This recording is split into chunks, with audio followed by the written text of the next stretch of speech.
Hello everyone. Welcome back to STS, Science, Technology, Economy, Strategy 등을 고민하는 곳입니다. 미국 에너지정보청 EIA가 단기 에너지 전망 23년, 24년까지 이걸 단기 에너지 전망 그 예측 기간이고요. STEO라고 Short Term Energy Outlook 그 두 문자입니다. STEO. 이거 굉장히 중요한 전망 자료입니다. 이거 이제 발표를 했습니다. 그래서 이 내용을 정리를 해보고요. 이제 우리는 그 투자자 아닙니까? 그래서 EIA가 말하는 게 저게 맞는지 틀리는지 투자자는 모든 것을 평가를 해야 합니다. 그래서 EIA의 저 전망이 타당한지 논리적으로 수긍이 되는지 이것까지 한번 검토를 해봤습니다. 액체 연료 즉 가솔린, 디젤, 제트류 요 소비량이 24년에 다시 사상 최대치 기록할 것 같다 이렇게 전망했습니다. 즉 그 액체 연료, 리퀴드 퓨얼 이 소비량이 23년, 24년 이렇게 계속 늘어난다는 겁니다. 23년에 매일 한 1억 배럴 이상 소비가 될 것 같고 24년에는 더 늘어서 한 1억 200만 배럴까지 될 것 같다는 겁니다. 그런데 EIA는 그 소비는 늘어도 원유 가격은 23년, 24년 지속적으로 약세를 보일 것 같다 이렇게 전망했습니다. 이유는 그 약세 전망하는 그 근거는 미국과 세계 각지에서 원유 생산이 더 많이 늘어나기 때문이다 이렇게 그 말하고 있습니다. 그래서 그 내년까지 글로벌 원유 생산 증가는 어디서 담당하느냐? 주로 미국이 담당한다는 겁니다. 이렇게 EIA가 이제 전망을 했는데 이것은 22년 가을경이죠. 작년 가을경이죠. 그 미국 그 에너지 장관이 오일 생산 앞으로 크게 늘릴 것이다 이렇게 공개적으로 밝혔습니다. 이걸 이제 기억하면은 뭐 타당한 것 같습니다. 오펙 플러스가 아니라는 겁니다. 이걸 주목해야 할 것 같습니다. 즉 미국이 그 에너지 산업 투자 활발해질 것이다. 그다음에 미국은 지금 제조업 부흥 투자가 엄청 일어나고 있는데 여기서 에너지 투자, 제조업 부흥 투자 이런 것이 앞으로 미국 경기 이끄는 거 아니냐. 그래서 글로벌 성장 엔진이 저 미국이 되는 거 아니냐. 이걸 이제 주목해야 될 것이다. 이게 이제 제가 기본적으로 현재 분석하는 프레임 중에 하나입니다. 물론 이제 그 오일 메이저들이 과연 적극적으로 미국에서 오일 생산 늘리는 투자를 할지 요거는 불확실하다 이렇게 EIA는 말하고 있습니다. 그러니까 상당히 신중하게 접근하는 것 같습니다. 그 오일 메이저들은 그 글로벌 플레이어이기 때문에 미국에 투자하는 게 이익이 더 많이 될지 아니면 미국 밖에 투자하는 게 이익이 더 많이 될지 이거 이제 계산해서 행동할 것이기 때문입니다. 그래서 만일에 그러니까 오일 메이저들이 미국 오일 생산 투자를 활발하지 않게 한다 하더라도 현재 그 페르미안 지역 거기에 드릴링 활동이 매우 활발한데 이거는 가스를 찾기 위한 그런 드릴링입니다. 그런데 이거 가스만 나오는 게 아니거든요. 가스 생산 과정에서 오일도 같이 나온다는 겁니다. 그래서 비록 오일 메이저들의 정산 투자가 좀 약하다 하더라도 미국의 오일 생산은 23년, 24년 최대치 계속 갈아치울 거다. 이렇게 전망을 하고 있다는 겁니다. 미국 이외에서 오일 정산이 기대되는 곳은 캐나다, 브라질. 이 브라질 지금 엄청나지 않습니까? 그 페트로브라스 중심으로 해양 플랜트 앞으로 18개 FPSO를 지금 준비하고 있는 것으로 이렇게 보도가 되고 있습니다. 그 다음에 노르웨이도 중요하죠. 노르웨이에서도 지금 에너지 생산 엄청 늘리고 있습니다.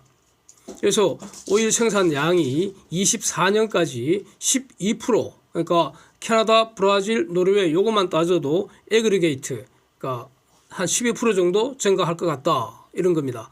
그 다음에 저기 남미 수리남 북쪽 국가인 그 가이아나에서도 지금 새로운 오일 가스 프로젝트가 지금 진행 중입니다. 그래서 이거는 이제 그 글로벌 시장에서 본다면은 에너지 시장에서 본다면은 새롭게 에너지 공급원이 되는 거 아니겠습니까? EIA는 러시아하고 오펙의 생산 증가는 고려를 하지 않고 있다는 겁니다.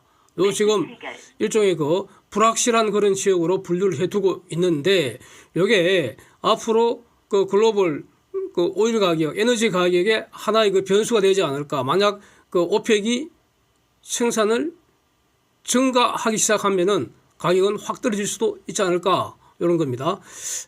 그다음에 EIA 그 유가 전망 이렇게 이제 한번 보면은 유럽 벤치마크인 그 브렌트유 요게 24년에 배럴당 $80 밑으로 갈 것 같다. 즉 22년보다 대략 한 20% 정도 하락할 것 같다. 이렇게 전망을 하고 있습니다. 그다음에 이제 그 종류별로 쭉 그 가격 전망을 했는데 상당히 유용한 것 같아서 간략하게 말씀드려 보겠습니다. 미국 가솔린 가격 내년까지 전망입니다. 이 가솔린 가격은 원유 가격과 바로 이제 연동이 되는 그런 특징이 있는데 22년보다 가격이 크게 하락할 것으로 전망했습니다. 그래서 그 물가 안정에는 매우 좋은 소식 아닙니까? 갤런당 23년은 3.3달러, 24년은 3.1달러까지 하락을 전망을 했고요. 디젤유 요 정제 마진은 23년에 20% 하락하고 24년에는 38%까지 하락할 것 같다. 그래서 디젤 소매 가격은 갤런당 23년은 4.2달러, 24년은 3.7달러 될 것 같다. 이렇게 전망했습니다.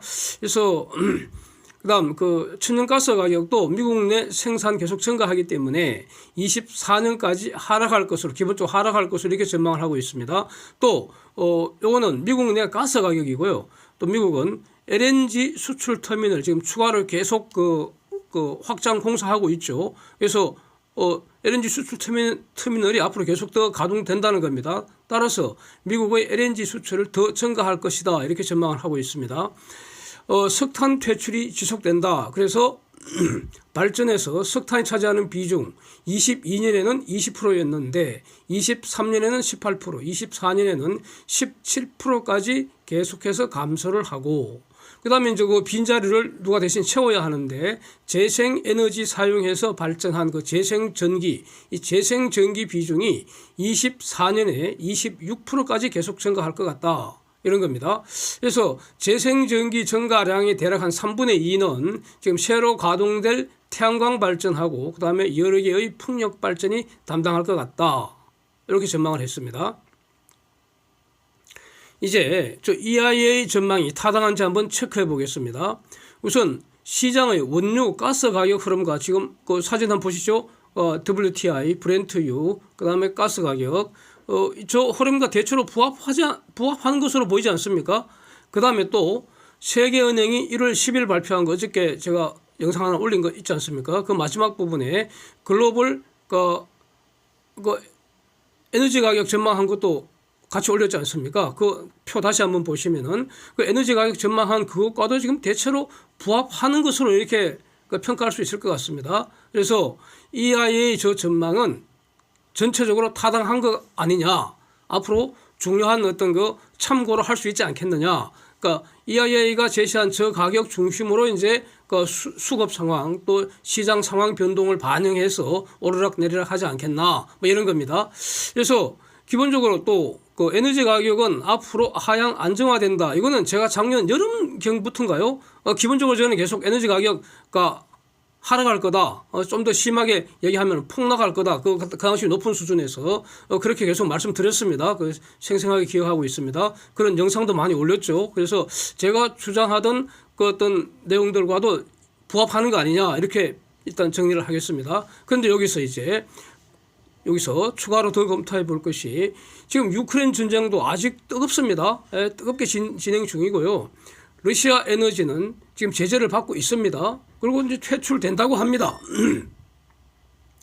그런데도 한편 여전히 푸틴은 그 에너지 밸브 잠근다 이렇게 협박질도 가끔 합니다. 그 이제 다 쓸데없는 소리인데 말이죠. 하고 있습니다.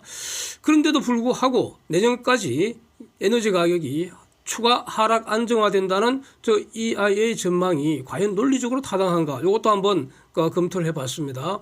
이 에너지라는 것은 필요할 때 필요한 만큼만 공급해야 하는 겁니다. 남아도 안 되고 부족해도 안 됩니다. 예?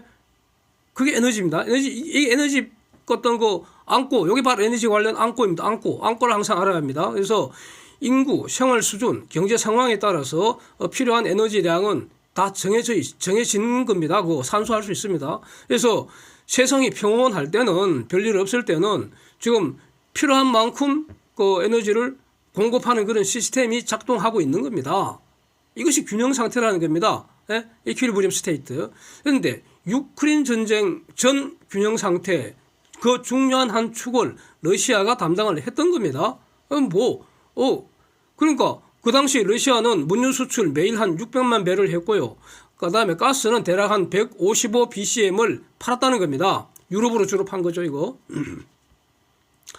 근데 전쟁으로 갑자기 저 정도 수량이 불안정해진 거 아닙니까? 러시아가 담당하던 것을 지금 다른 곳에서 공급을 해주기 위해서는 준비 기간이 필요하잖아요. 에너지가 없는 것이 아니라 다른 곳에서 생산해서 싣고 와서 공급하기 위해서는 적은 기간이 필요하지 않습니까? 그 적은 기간 동안 이제 에너지 가격이 요동을 친 거 아니겠습니까? 치솟았다는 거죠. 여기는 이제 선물 투기 세력도 가세를 했던 것이고요. 이제 러시아 없어도 다른 곳, 바로 미국, 캐나다, 브라질, 노르웨이 등등 아프리카, 카타르 이런 여러 곳에서 정산 절차 진행했고요. 해결됐다는 겁니다, 이제. 해결됐다는 겁니다. 그 해결 조짐이 이러면 지난 여름부터 이렇게 보이기 시작했다는 겁니다. 그래서 그 결과 이제 어떤 일이 벌어졌는가? 전쟁 이전보다도 글로벌 공급 능력이 확 늘어나 버렸습니다. 지금 러시아 에너지는 사실은 모조리 퇴출된 건 아닙니다. 제도적으로 막기 시작했지만 시장에서 실질적으로는 거래가 되고 있잖아요. 그래서 러시아 에너지는 모조리 퇴출되지 않은 상황에서 다시 말하면 러시아가 공급 줄인 게 아니고요. 공급 유지하려고 지금 죽자 사자 팔아먹으려고 지금 몸부림치고 있는 거죠, 러시아는. 왜냐하면은 그래서 달러가 생기지. 이게 뭐 본질 아닙니까? 그래서 궁극적으로 이제 그럼에도 불구하고 이런 상태에서 미국 등 다른 곳에서 생산이 늘어났으니까 전체적으로 전쟁 이전보다는 공급이 더 늘어난 거죠. 그냥 가격 하는 수밖에 더 있습니까? 가격은 하락해야죠. 이겁니다. 궁극적으로 러시아 에너지는 이렇게 퇴출된다고 봐야 합니다. 저는 그렇게 봅니다. 그래서 에너지 판이 바뀌었다 이겁니다. 에너지 시장 질서가 바뀌었다 이겁니다. 원래부터 미국이 에너지 패권 국가였습니다. 전쟁 이전부터도. 이거는 벌써 매우 오래전부터 이렇게 제가 계속 말씀을 드려왔습니다. 수년 전서부터. 미국은 원래부터 에너지도 패권 국가입니다. 예? 근데 러시아가 조용히 있었으면은 미국이 이렇게 대놓고 시장에 나오지 않았겠죠. 그런데 러시아가 저런 짓을 했기 때문에 할 수 없이 미국이 러시아 빈자리를 채워주는 거 아닙니까? 이제 그렇게 봐야겠죠. 그래서 궁극적으로 러시아 에너지는 퇴출되는 것이고요. 계속해서 퇴출 절차를 밟는 것이고 미국 등 다른 곳의 에너지가 이제 러시아 대신해 주는 것이죠. 이게 바로 제가 작년 여름경부터 유가 이런 가스 가격 이런 거 하락할 것이다. 계속 주장했던 논거였던 것이고 지금 다시 확인되는 거 아닌가 이렇게 정리하겠습니다. 그 다음에 이제 또 아주 재미있는 것이요. 그러니까 트레이드 윈즈에서 아주 재미난 단편 기사가 하나 나와서 이거 한번 소개해 보겠습니다. CPIC이라는 회사가 사용하던 30년 된 LNGC 9만 큐빅미터급이라는데 요거 이제 고철로 매각한다. 요런 게 보도가 됐습니다. 저게 기사거리인지도 의문인데 즉 교체 수요가 저렇게 진행된다. 이런 징표 아니겠습니까? 저건 LNGC뿐만 아니라 모든 순종에서 현재 가동 중인 선박들의 대략 3분의 2는 앞으로 한 10년 내에 순차적으로 교체돼야 한다. 이것이 저의 주장입니다. 그래서 한국조선소 입장에서는 열심히 기술 혁신하면서 조용히 기다리고 있으면 저 글로벌 선사들이 달러 싸들고 와서 말이죠. 배 만들어 달라고 공손하게 부탁하게 되어 있다. 이런 겁니다. Thanks for watching. See you next time.